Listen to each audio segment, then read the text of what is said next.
I am tired. A feeling that is now more common to experience. When you wake up, when you're working, when you're cooking, when you're doing chores, and even when you're having fun. The only time you're not tired is when you should be tired, in the evening. You can expect this chronic tiredness if you're 65 years old, but it turns out that it's happening to young people as well.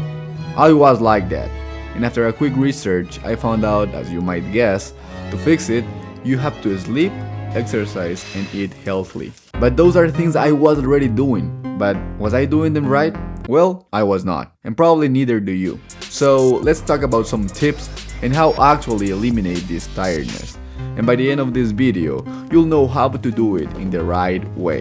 To start this fixing journey, we have to eliminate one of the main causes of all the bad nights and chronic tiredness, our phones. Leave it in another room and try not to use any screen at least 30 minutes before bed. It can cause a lot of things, but just to name a few, it reduces your melatonin production, it triggers your dopamine, and even potential retinal damage. If you need an alarm, you can opt for a classic one. Now, without your phone, you have to make a space to sleep. We all hear that we have to sleep for 8 hours, but we need to stay longer in bed than that to actually get those 8 hours.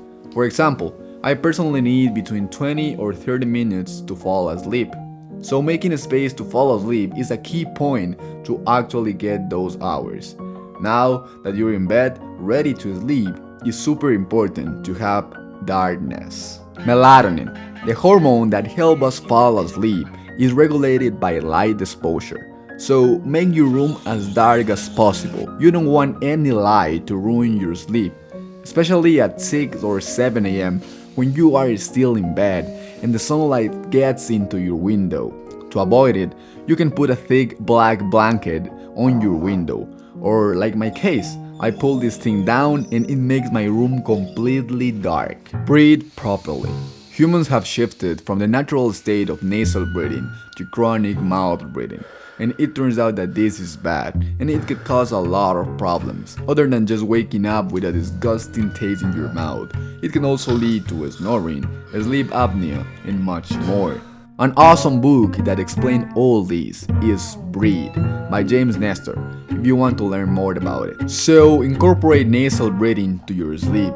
I did with the help of my buccal protector. It's for bruxism, but it also forced me to breathe through my nose. But if you don't have bruxism and don't need one of those, you can just use nasal strips to get a comfortable and quality sleep. Fix your circadian rhythm. When you wake up after all the previous changes, you will feel way better.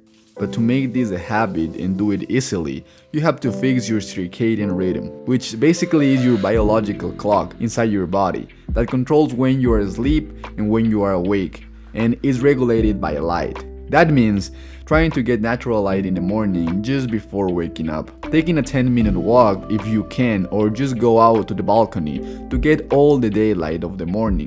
Or even better, watch an incredible sunrise. Move your body. Other than just going to the gym or doing some sport, try to keep moving your body throughout the entire day. For example, if you're like me that is spending a lot of time sitting down, studying, editing, or working, try opting for a standing desk, or just take a little break to stand up every 30 minutes. Eat healthy. A good diet is key to everything. Building an excellent body, avoiding sickness, and much more. I won't double too much on this because I'm preparing a whole video explaining how to maintain a good diet.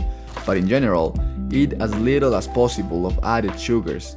Avoid consuming caffeine, or if you do so at least not before lunch. And avoid any junk or processed food, which contains a lot of fat. After a couple of weeks of doing it, you now have a habit. So as always, balance is key. Every person is different, and you have to find what really works for you. For example, I no longer leave my phone in another room because now I have the self-strength to put it in sleep mode and leave it away from me 30 minutes before bed, even if it's in the same room. So find what works for you. Be happy, sleep well, and stay uniquely.